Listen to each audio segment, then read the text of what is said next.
السلام علیکم ورحمۃ اللہ تعالی وبرکاتہ۔ نحمدہ و نصلی علی رسولہ الکریم، اما بعد، فاعوذ باللہ من الشیطان الرجیم، بسم اللہ الرحمن الرحیم۔ قل بفضل اللہ وبرحمتہ فبذلک فلیفرحوا هو خیر مما یجمعون، صدق اللہ مولانا العظیم۔ ناظرین گرامی قدر، آج کے درس حدیث کا جو ٹاپک ہے، عنوان ہے، وہ ہے نبی کریم صلی اللہ علیہ وسلم کی ولادت کا جشن منانا حدیث کی روشنی میں، یعنی نبی کریم صلی اللہ علیہ وسلم کی ولادت کا جشن حدیث رسول صلی اللہ علیہ وسلم کی روشنی میں ثابت ہے یا نہیں ہے، اس پر خصوصی گفتگو انشاءاللہ آپ کے سماعتوں کے حوالے کروں گا، اور رہا معاملہ قرآن مقدس سے ثبوت تو انشاءاللہ العزیز آپ اسے درس قرآن کے عنوان کے تحت آپ اسے سماعت کریں گے۔ تو ہم نے آیت کریمہ ابھی تلاوت کی۔ اللہ تبارک و تعالی ارشاد فرماتا ہے قرآن مقدس کے اندر، قل بفضل اللہ وبرحمتہ فبذلک فلیفرحوا هو خیر مما یجمعون، کہ اے نبی آپ فرما دیجئے بفضل اللہ وبرحمتہ فبذلک فلیفرحوا، کہ اللہ کے فضل اور اس کی رحمت پر چاہیے کہ لوگ خوشیاں منائیں،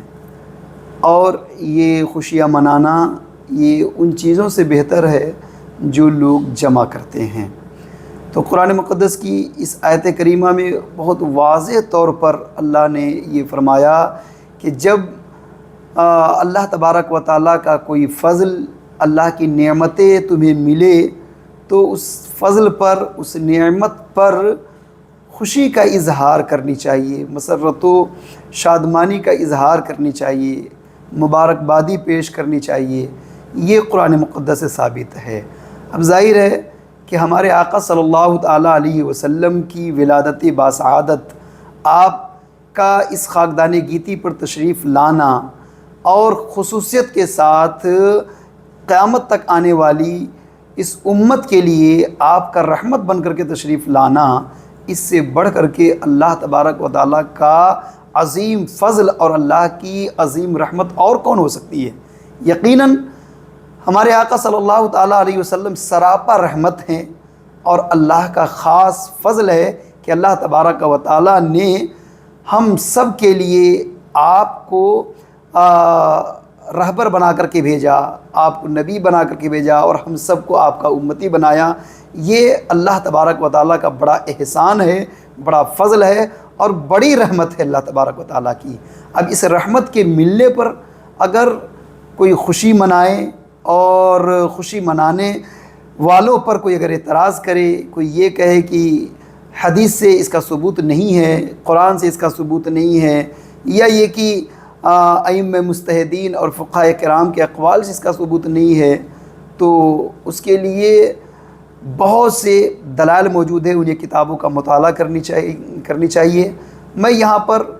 3 حدیث پیش کر کے یہ ثابت کروں گا کہ آقا کائنات صلی اللہ علیہ وسلم کا میلاد منانا، آپ کی یوم ولادت پر جشن منانا، ایک دوسرے کو مبارکباد پیش کرنا، یہ نہ صرف جائز ہے بلکہ حدیث سے ثابت ہے۔ سب سے پہلی حدیث جس کو امام بخاری رضی اللہ تعالیٰ عنہ نے اپنی کتاب صحیح بخاری کے اندر نقل کی ہے، کتاب الصوم،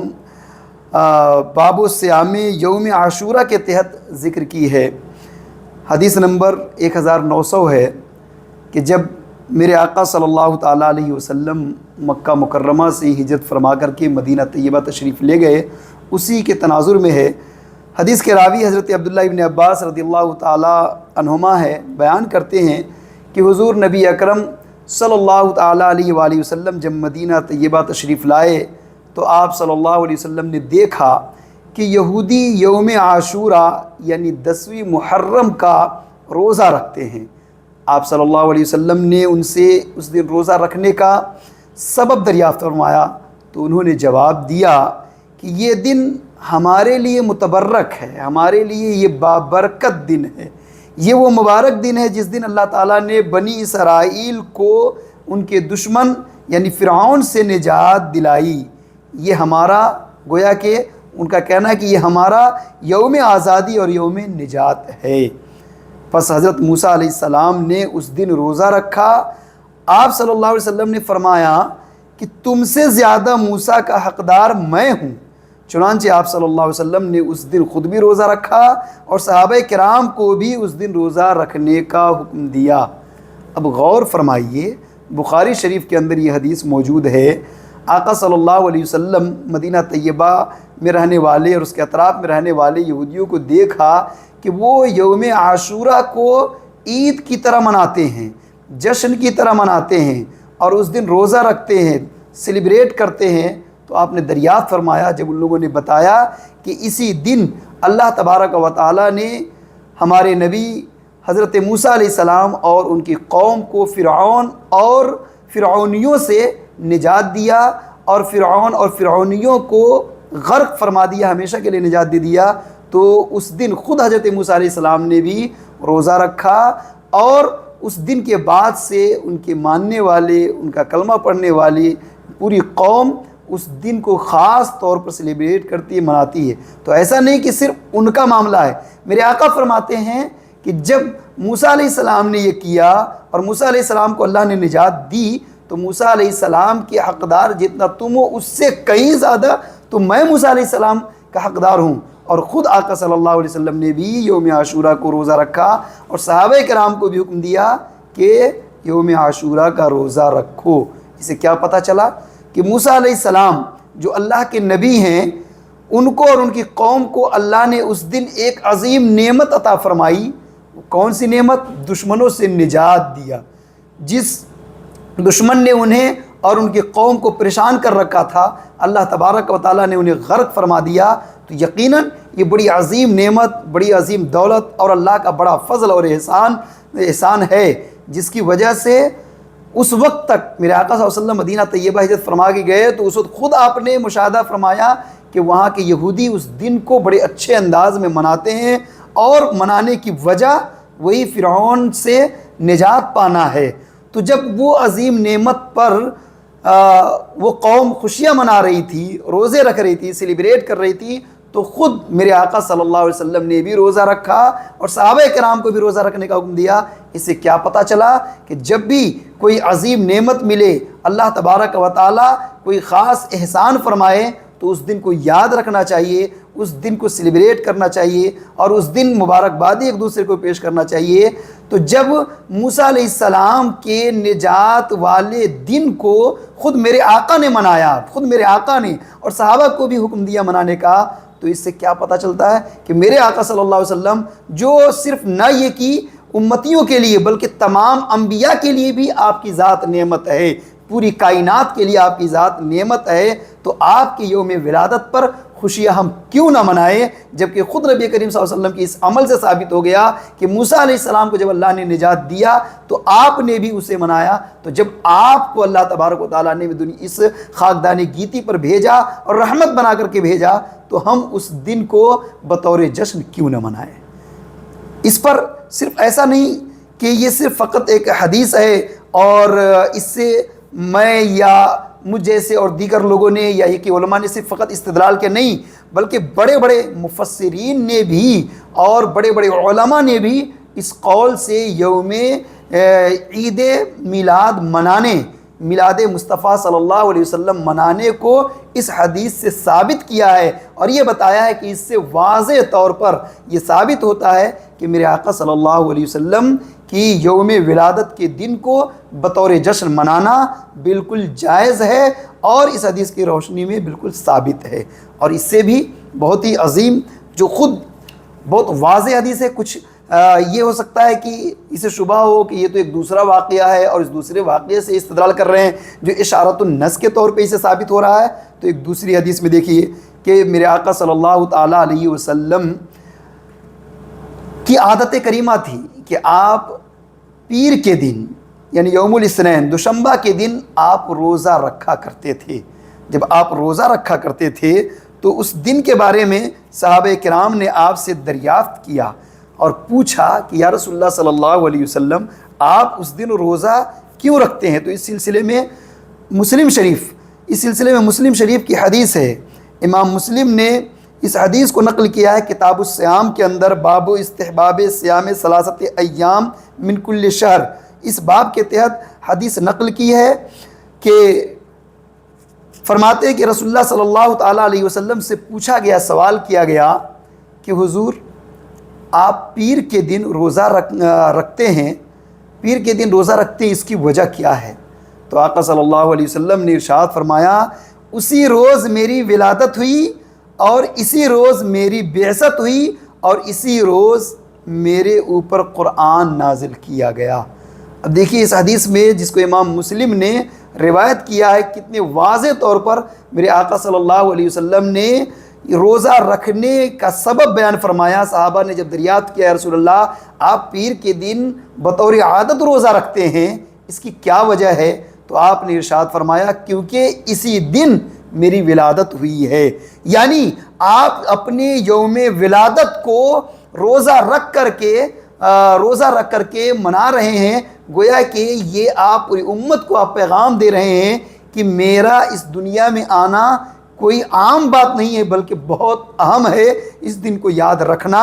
اور اس دن کو یاد رکھ کر کے نبی کائنات صلی اللہ علیہ وسلم کے اخلاق حسنہ کو لوگوں تک پہنچانا، آپ کے پیغام کو پہنچانا، سیرت رسول صلی اللہ علیہ وسلم جن کے بارے میں قرآن نے اسوہ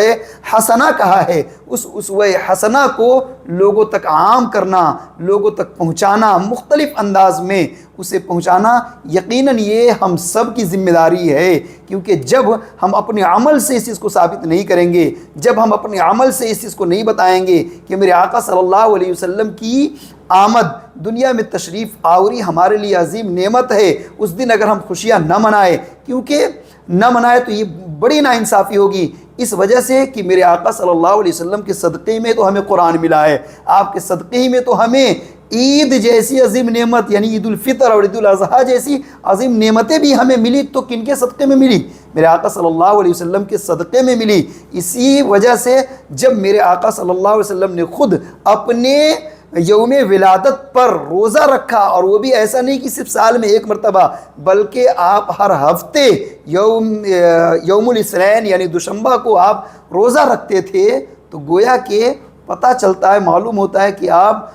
نہ یہ کہ صرف اور صرف یوم ولادت کو آپ یاد رکھیں، بلکہ اسے خصوصیت کے ساتھ یاد رکھ کر کے اس دن روزہ رکھنے کی آپ نے اپنی عادت بنا لی تھی۔ اسی طریقے سے ایک حدیث اور ہے جس میں دین کی تکمیل کے بارے میں، جس کو امام بخاری نے روایت کیا، اس حدیث کو بھی امام بخاری نے نقل کی ہے، کتاب الایمان کے اندر ہے، یہ باب زیادت الایمان و نقصان ہی، اس باب کے تحت حدیث کو امام بخاری نے نقل کی ہے۔ اس حدیث کے راوی حضرت عمر بن خطاب رضی اللہ عنہ ہیں، وہ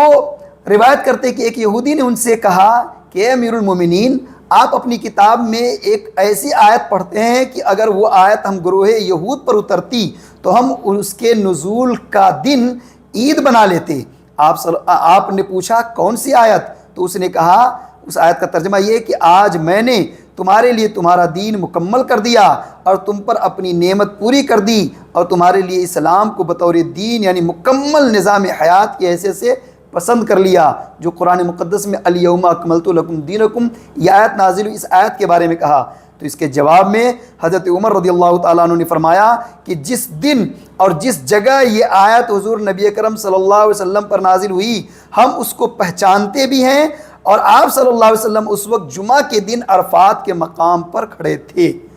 ذرا غور کیجئے اس حدیث پر، اس حدیث کے بارے میں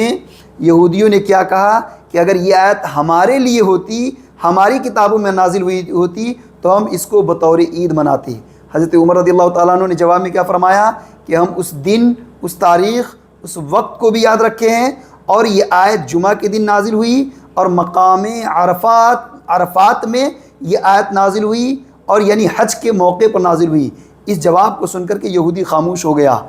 اس سے کیا پتہ چلا، اس سے کیا معلوم ہوا؟ بتانا یہ چاہ رہے ہیں کہ اے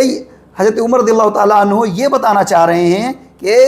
سوال کرنے والے، اے پوچھنے والے، تمہارا مقصد یہ ہے کہ تم عید کی طرح اس کو مناتے، سنو کہ تم عید کی طرح اس کے مناتے، یہ تو ہمارے لیے عید ہی نہیں، آج سے عید نہیں بلکہ جس دن یہ آیت کریمہ نازل ہوئی تو وہ کوئی معمولی دن نہیں بلکہ وہ جمعہ کا دن تھا، آپ نے جواب میں کہا، اور جمعہ کا دن ہر ہفتے کی عید ہے جمعہ کا دن، اور ہر ہفتے ہم بطور عید جمعہ کو مناتے ہیں۔ اور پھر دوسری بات جو آپ نے ارشاد فرمائی کہ مقام عرفات میں یہ آیت نازل ہوئی، اور مقام عرفات مطلب یعنی حج کے دن یہ آیت کریمہ نازل ہوئی، خاص 9 ذی الحجہ کو۔ جب 9 ذی الحجہ کو نازل ہوئی تو اس دن کو تو ہم معمولی دن کے طور پہ نہیں بلکہ حج کے طور پر اس دن کو یاد رکھے ہوئے ہیں۔ تو دن بھی یاد رکھے ہیں، جگہ بھی یاد رکھے ہیں، اس مقام کو بھی یاد رکھے ہیں۔ تو اس سے کیا پتہ چلا کہ جس دن آیت کریمہ نازل ہوئی وہ جمعہ کا دن، جس دن وہ آیت کریمہ نازل ہوئی وہ 9ویں تاریخ ذی الحجہ کی، تو اس دن کو بھی، اس تاریخ کو بھی یاد رکھے ہیں، اس تاریخ کو یاد رکھ کر کے اور اس کا ذکر فرما رہے ہیں۔ تو پتہ کیا چلا کہ جس دن بھی ہم پر، آپ پر کوئی عظیم نعمت آئے، عظیم دولت ملے تو اس دن کو یاد رکھتے ہیں، اس دن کو بار بار لوگوں میں ذکر کرتے ہیں، چرچا کرتے ہیں۔ تو جب عام نعمتیں ملنے کا یہ عالم ہے تو رسول کائنات صلی اللہ تعالیٰ علیہ وسلم جیسی عظیم نعمت ہمیں ملی، اور ربیع الاول شریف کی 12 تاریخ کو، اور مختلف روایتیں اس پر ہے، 2 تاریخ، 9 تاریخ اور دیگر روایتیں بھی ہے، اور 12 تاریخ کی روایت ہے جس کو خاص طور پہ مورخین نے ترجیح دی ہے۔ تو اس تاریخ کو رسول اللہ صلی اللہ علیہ وسلم کی میلاد منانا یہ ہم سب کی اولین ذمہ داری ہے۔ بس ضرورت یہ ہے کہ ہم میلاد منائیں تو شریعت کا لحاظ رکھے، شریعت کے احکام کا مکمل طور پہ لحاظ رکھے، خلاف شرع کوئی کام نہ کرے۔ ہاں کچھ لوگ یہ کہتے ہیں کہ 12 تاریخ کو یوم ولادت نہیں ہے، تو ان کے لیے ہمارا ایک مشورہ یہ ہے کہ اگر آپ 12 تاریخ کو یوم ولادت نہیں مانتے مت مانیے، آپ 9 کو مانتے ہیں، 2 کو مانتے ہیں، 8 کو مانتے ہیں، جس تاریخ کو آپ مانتے ہیں، جس تاریخ کو آپ تسلیم کرتے ہیں، اسی تاریخ کو آپ کم سے کم نبی کائنات صلی اللہ علیہ وسلم کی آمد کا جشن تو منا لیجئے، تاکہ پتہ چلے کہ آپ بھی رسول اللہ صلی اللہ علیہ وسلم کی آمد پر خوش ہیں اور خوشی کا اظہار کر رہے ہیں۔ اللہ تبارک و تعالی ہم سب کو نبی کائنات صلی اللہ تعالیٰ علیہ وسلم کی اس یوم ولادت پر شریعت کی روشنی میں، شریعت کی حدود کے اندر رہ کر کے جشن منانے اور خوشیاں منانے کی توفیق عطا فرمائے۔ آمین بجائے سید النبی الکریم۔ استغفر اللہ ربی من کل ذنب و اتوب الیہ۔ السلام علیکم و رحمۃ اللہ وبرکاتہ۔